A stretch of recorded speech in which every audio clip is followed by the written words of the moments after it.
Bienvenue dans cette vidéo qui fait suite au tutoriel numéro 33. Dans la vidéo précédente, nous avons vu comment configurer le programme de gestion en pseudo C++ de la prise multiple connectée avec une adresse IP dynamique via un serveur DHCP. DHCP qui signifie Dynamic Host Configuration Protocol. C'est un logiciel préinstallé généralement dans la box de votre FAI qui permet à tous nouveaux appareils de s'auto-configurer. Dans cette vidéo, nous allons voir la configuration du programme en pseudo C++ de gestion des prises connectées avec une adresse IP fixe qui sera à téléverser dans l'ESP via l'IDE Arduino. Ensuite, nous verrons l'utilisation de l'application APK pour la gestion des prises connectées avec la commande vocale. La différence qu'il y a entre une adresse IP statique et une adresse IP dynamique, c'est que l'adresse IP statique est fixe, ce qui signifie qu'elle ne peut pas être modifiée, elle est attribuée en permanence.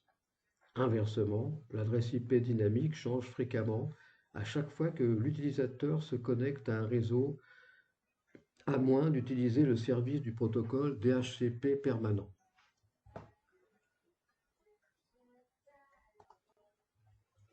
Pour une configuration avec une adresse IP fixe ou statique, nous avons besoin de l'adresse de la passerelle et du masque de sous-réseau.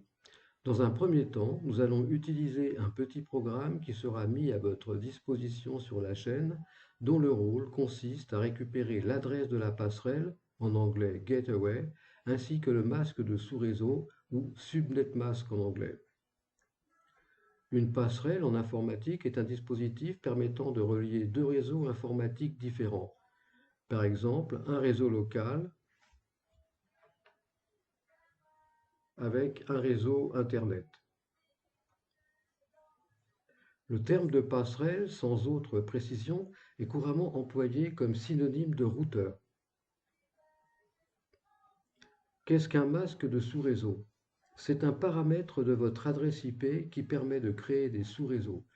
Seuls les ordinateurs qui auront le même masque seront sur le même sous-réseau et pourront communiquer entre eux. Exemple, pour le réseau 192.168.1, on a 255 hôtes possibles ou sous-réseaux. Le réseau 192.168.1 avec le masque 255.255.255 représente ce qu'on appelle le Network ID, alors que le 0 ou le 112 représente le Host ID. Programme de récupération de la configuration du réseau. Dans un premier temps, nous allons utiliser un petit programme qui sera mis à votre disposition gratuitement sur la chaîne, dont le rôle consiste à récupérer l'adresse de la passerelle ainsi que le masque de sous-réseau. Vous devez mettre le nom de votre réseau ainsi que le mot de passe ou la clé de votre réseau. Ensuite, vous devez mettre les instructions qui vont correspondre à la récupération du masque de sous-réseau et la récupération de l'adresse locale du routeur ou de la passerelle. Ce sont deux informations importantes, le masque et la passerelle. Ensuite, pour la récupération de l'adresse IP locale via le serveur DHCP ou FAI, ainsi que la récupération du nom d'hôte, qui n'est autre que le nom de votre SP8266, ces informations sont facultatives. Méthode. Insérez les instructions comme indiqué sur l'écran, dans la partie Setup. Deuxièmement, téléverser le programme dans le SP8266. Troisièmement, exécuter le programme en ouvrant le moniteur Arduino et en le configurant à une vitesse de 9600 bits par seconde. Quatrièmement, notez les informations concernant l'adresse IP, le masque de sous-réseau, l'adresse de la passerelle et le nom d'hôte qui correspond à celui de l'ESP8266. L'adresse IP locale via le serveur DHCP peut aussi éventuellement être réutilisée comme adresse IP statique. Programme de vérification de la configuration du réseau. Dans un deuxième temps, nous allons utiliser un autre programme afin de le paramétrer avec les instructions que le programme précédent nous a fournies. Ce programme d'exemple sera mis aussi gratuitement à votre disposition sur la chaîne. Méthode. Insérer les informations fournies par le programme précédent comme indiqué sur l'écran en amont de la partie Setup, telles que l'adresse IP de votre passerelle, le masque de sous-réseau, sans oublier d'insérer l'adresse IP que vous souhaitez. Deuxièmement, téléverser le programme dans l'ESP8266. Et troisièmement, exécuter le programme en ouvrant le moniteur Arduino configuré à 9600 bits par seconde. Quatrièmement, vérifier que l'adresse IP reçue correspond bien à celle que vous souhaitez. Et pour finir, utilisez cet exemple pour configurer le programme de gestion des prises connectées qui sera aussi mis à votre disposition gratuitement sur la chaîne.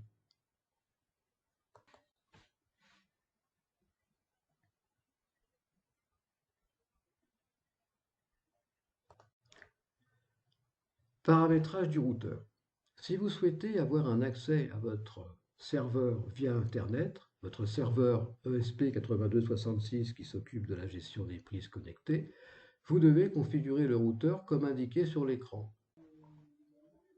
Le port externe est redirigé vers le port 80 et l'adresse IP publique de votre routeur est redirigée vers l'adresse IP de destination.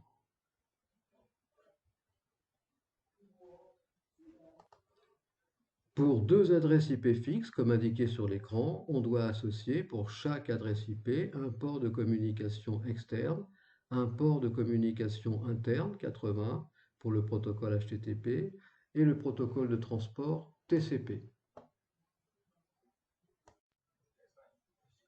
Programme de gestion des prises ou de la prise multiple connectée en pseudo C++. Ce programme est mis à votre disposition gratuitement sur la chaîne. En 1, insérez le programme dans l'application Arduino. En 2, insérez la bibliothèque ESP8266 ainsi que le nom de votre réseau et le mot de passe comme indiqué sur l'écran.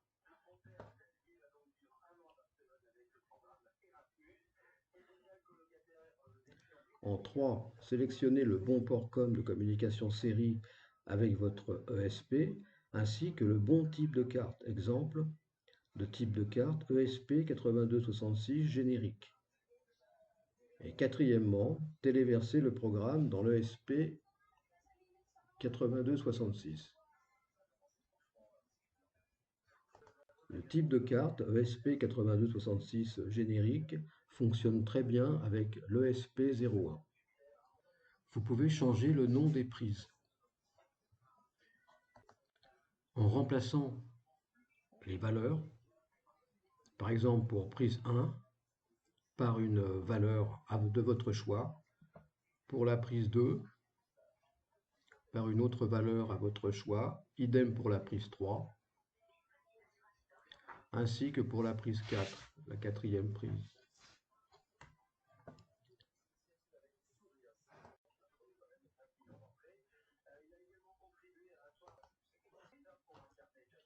Application.apk de gestion de la prise multiple connectée à commande vocale IP. Le Wi-Fi doit être activé sur l'appareil. Ce programme est mis gratuitement à votre disposition sur la chaîne. En 1, une fois l'application installée sur votre smartphone ou tablette Android, on exécute l'application qui se trouve encadrée en rouge sur le téléphone.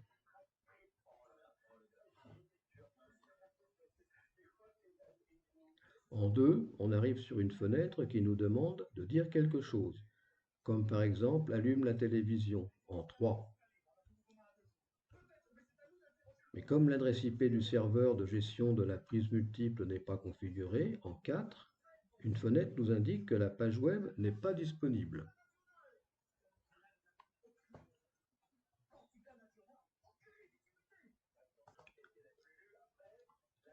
Configuration de l'adresse IP dynamique ou statique du serveur ainsi que des phrases à prononcer. En 5, on coche la case paramètres ainsi que la case IP. Une fenêtre pour entrer le texte de l'adresse IP s'affiche à l'écran. En 6, on entre l'adresse IP dans cette fenêtre et on coche la case IP qui se trouve à gauche du texte et on enregistre cette adresse en cliquant sur Val. Configuration des phrases à prononcer. En 7, on coche la case phrase. Il y a 2 phrases par prise, une pour la marche et une pour l'arrêt. Exemple, pour la prise 1, on entre dans la fenêtre de texte pour la marche de la prise 1, symbolisée par P1. On entre la phrase « Allume la télévision » et dans la fenêtre d'arrêt, juste en dessous, la phrase « Éteins la télévision ». En 8, on coche les deux cases à gauche du texte et on clique sur On pour enregistrer la marche et sur Off pour enregistrer l'arrêt.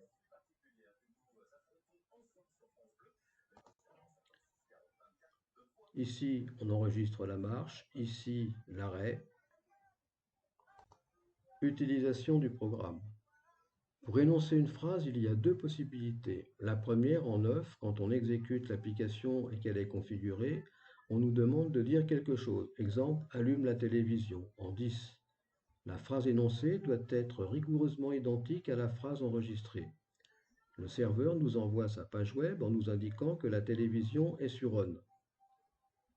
La deuxième possibilité, en 11, on clique sur le micro. On nous demande à nouveau de dire quelque chose, par exemple, éteins la télévision. Et en 12, le serveur nous répond que la télévision est éteinte.